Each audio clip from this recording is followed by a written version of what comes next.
Konon katanya ia berkeliaran seperti itu karena dia dikuburkan secara tidak layak.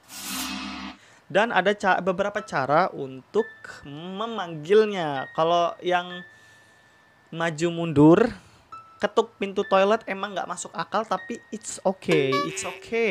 Itu masih masih ya masih bisa lah dinalar lah ya. Cuman assalamualaikum bos, welcome back to Hype.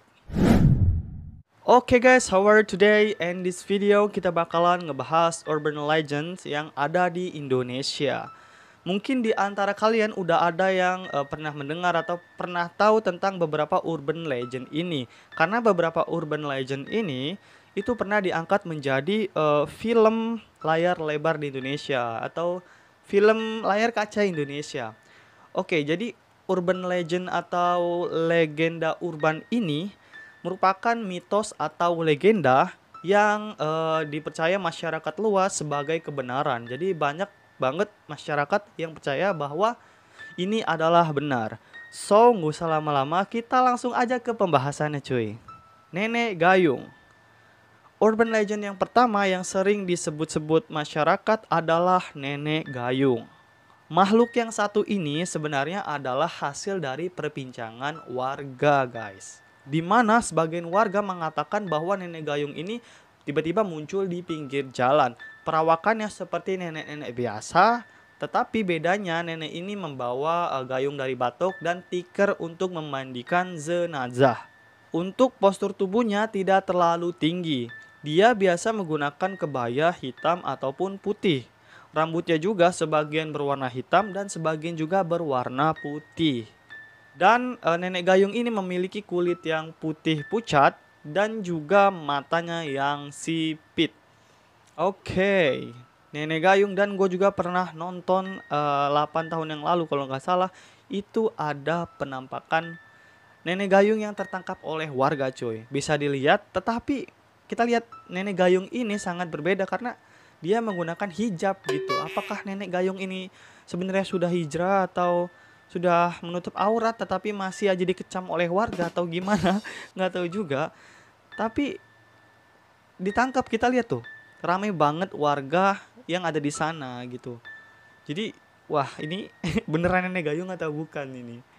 Dan gue juga pernah dapet cerita cuy dari teman gue bahwa saudaranya yang di Jawa itu pernah juga bertemu nenek gayung ketika malam hari jam 12 atau jam 1 atau jam 2 rumahnya diketok lalu dibukain, ternyata itu adalah nenek gayung, maka besoknya yang bukain pintu ini akan meninggal ataupun lumpuh. Dan seketika setelah temen gue pulang, gue langsung nyamperin ibu gue bilang, bu nanti kalau malam-malam ada yang ngetok pintu jam 12 malam atau lewat, jangan dibukain ya. Dan ya ekspresi mah gue biasa aja gitu kan, mungkin maksudnya apa sih gak jelas kan. Mungkin kayak gitu menurut emak gue, tapi itu bener-bener takut cuy, gue bener-bener takut orang tua gue kenapa-napa gitu cuy. Hantu tanpa kepala di pemakaman Jorok Purut. Kalian pasti udah gak asing dengan hantu tanpa kepala. Makhluk ini dipercaya sering berkeliaran di taman pemakaman Jorok Purut. Konon katanya dia di sana untuk mencari kuburannya. Menurut kepercayaan, dia adalah seorang pastor yang meninggal tragis saat zaman penjajahan Belanda. Dirinya pun berjalan-jalan di sekitar makam dengan menenteng kepalanya. Selain itu, hantu tanpa kepala ini diiringi juga datangnya seekor anjing hitam dengan mata merah. Oke, jadi konon katanya dia ini adalah pastor yang meninggal tragis saat zaman Belanda. Dia mencari kuburannya di Taman Pemakaman Juruk Purut. Sedangkan pemakaman Juruk Purut itu pemakaman Islam. Kayaknya Bapak tanpa kepala salah, Pak. Bapak tanpa kepala salah titik koordinat lokasi gitu. Bapak salah nyari, itu nggak bakalan ketemu sampai One Piece tamat juga nggak ketemu, Pak. Kalau Bapak memang nyarinya di situ gitu, karena beda, Pak. Mister Gepeng. Ada satu lagi yang tidak kalah hits, yaitu Mister Gepeng. Makhluk yang satu ini dipercaya sering muncul di toilet-toilet di gedung pencakar langit ataupun sekolah. Makhluk satu ini mempunyai wajah bule dan mukanya yang sangat hancur dan gepeng. Menurut kisah yang beredar, Mr. Gepeng ini adalah seorang pria yang meninggal mengenaskan di salah satu gedung pencakar langit di Jakarta. Konon katanya ia meninggal karena terjepit pintu lift. Ada juga yang mengatakan bahwa Mr. Gepeng ini matinya karena terlindas bulldozer. Ada yang bilang katanya Mr. Gepeng ini adalah seorang dokter, dan ada juga yang bilang katanya Mr. Gepeng ini adalah orang kaya.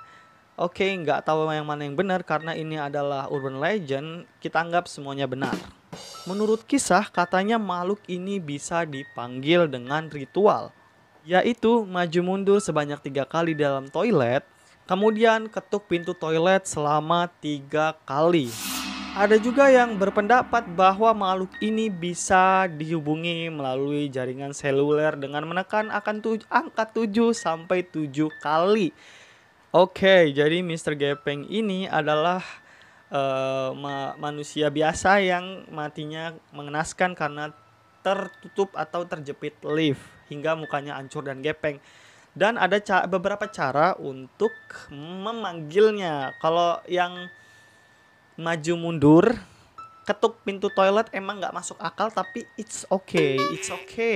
Itu masih bisa lah dinalar lah ya.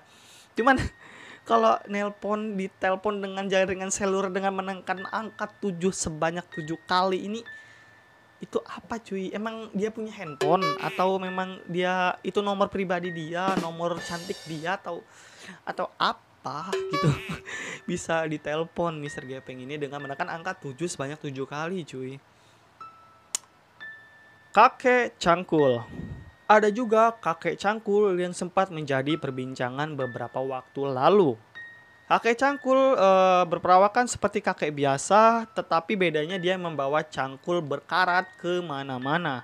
Konon katanya ia berkeliaran seperti itu karena dia dikuburkan secara tidak layak. Konon katanya kakek cangkul ini adalah suami dari Nenek Gayung. Karena saking hitsnya, Kakek Gayung juga dijadikan sebuah film layar lebar pada tahun 2012. So, memang kalau kita pernah nonton film Kakek Cangkul atau Nenek Gayung itu kayak memang diorang ada di satu scene atau satu scan. Memang mereka itu katanya adalah suami istri. Dan dua-duanya serem cuy. Suami istri menyeramkan. Kuntilanak merah di terowongan Casablanca.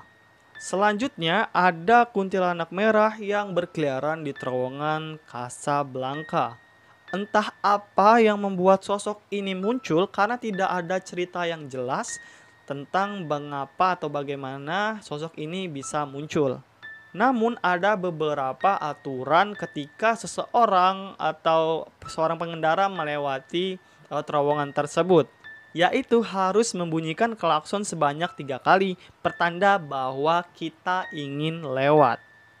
Jika kita tidak mengikuti peraturan tersebut, warga setempat atau banyak warga yang percaya bahwa akan ada kejadian yang menyeramkan, seperti contohnya kecelakaan yang mengenaskan seperti yang sering terjadi di terowongan tersebut. Oke guys, itu adalah beberapa makhluk urban yang ada di Indonesia. Sebagian atau beberapa udah pernah diangkat menjadi film layar lebar Indonesia. So, kalau kalian suka sama video ini, kalian bisa like, comment, dan subscribe. Kalau kalian gak suka, kalian bisa dislike. Makasih udah nonton, and see you.